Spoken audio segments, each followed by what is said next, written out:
99% ľudí sa nikdy nepreklikne na druhú stránku na Google. Takže ak tvoj biznis sa nenachádza v prvých pozíciách vo vyhľadávaniach na Google, tak sa overáte o dosť zákazníkov, ktorí v opačnom prípade pôjdu ku konkurencii.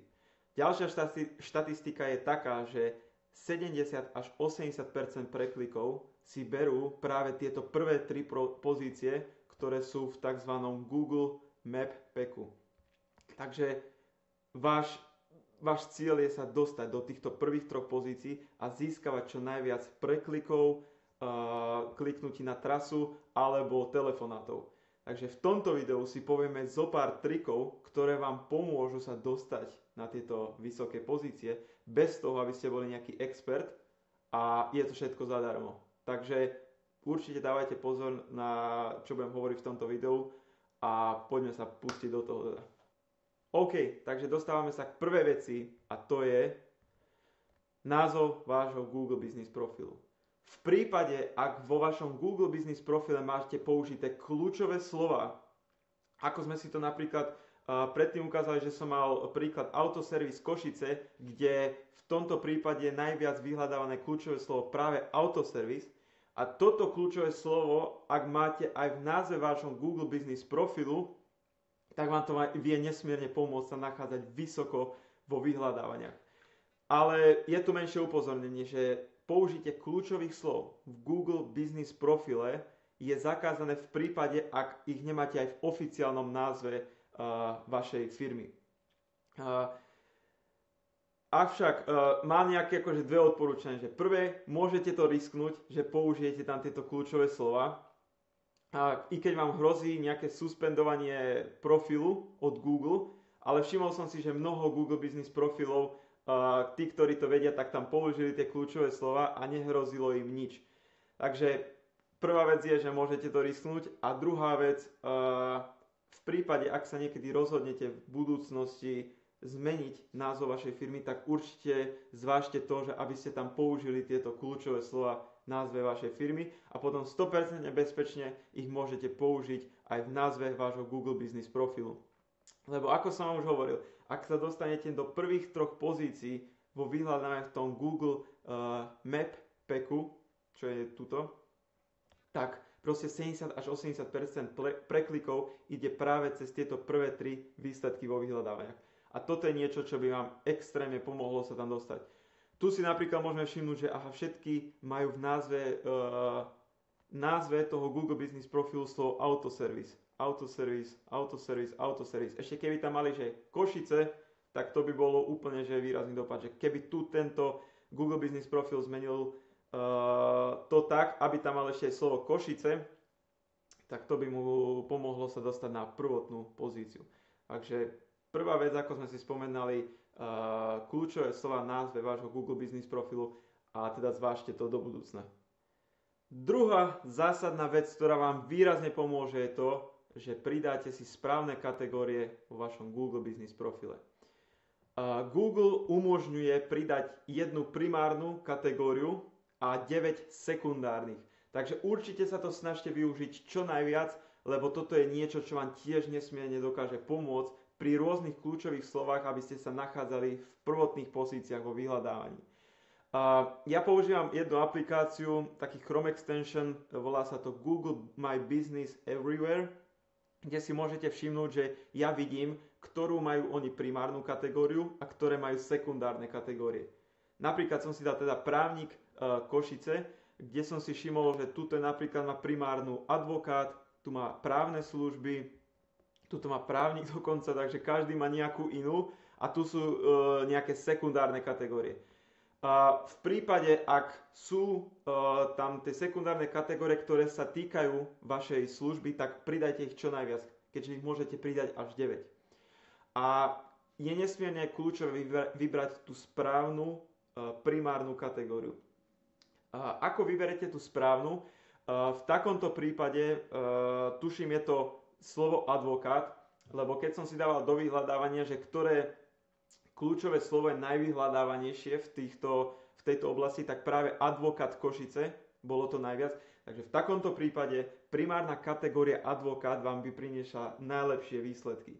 a sekundárne dať práve všetky tie, ktoré sa týkajú oblasti tej vašej služby. Takže určite toto nepodceňujte, že niektorí dajú len primárnu kategóriu, napríklad tu, že má iba advokát a nevyužíva to, že môže tam použiť aj tie sekundárne. Lebo to je skrátka ďalšia vec, ktorá vám výrazne dokáže pomôcť v tom, aby ste sa nachádzali v prvotných pozíciách na Google. OK, ďalšia vec a moja veľmi obľúbená je práve Google recenzie. Nie, že len 96% ľudí alebo 97% ľudí sa rozhoduje na základe práve recenzií, či už keď si idú kúpiť nejaký produkt alebo službu, ale v prípade Google recenzií vám to dáva nesmiernu výhodu v tom, že sa dokážete nachádzať vo vyšších pozíciách. Lebo 4 faktory patria medzi top 20 tých faktorov, ktoré ovplyvňujú vašu pozíciu. Tá prvá je rating, ktorý máte. Napríklad tu som si dal príklad Barber Košice a rating je teda to číslo, v tomto prípade to je 4,4.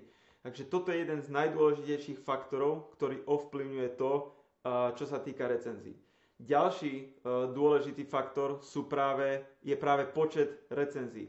Čím viac recenzií máte, čím lepší rating máte, tým oveľa a oveľa lepšie. A jeden z ďalších faktorov je veľmi dôležitý to, že nedostávať recenzie nárazovo, ale radšej postupne a konzistentne. To je ďalší faktor, ktorý mimoriadne pomáha k tomu, aby ste sa nachádzali vyššie v pozíciách. A v neposlednom rade je to práve aktuálnosť vašich Google recenzií. Či sú príliš staré, alebo sú to skrátka tie novšie recenzie.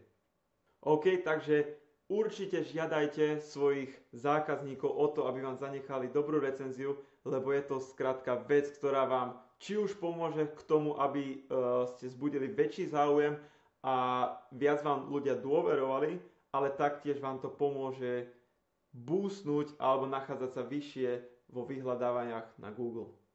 A poslednú vec, ktorú si spomenieme v tomto videu, je to, aby ste mali správne kľúčové slova v odkaze na vašu web stránku. Čo tým teda myslím?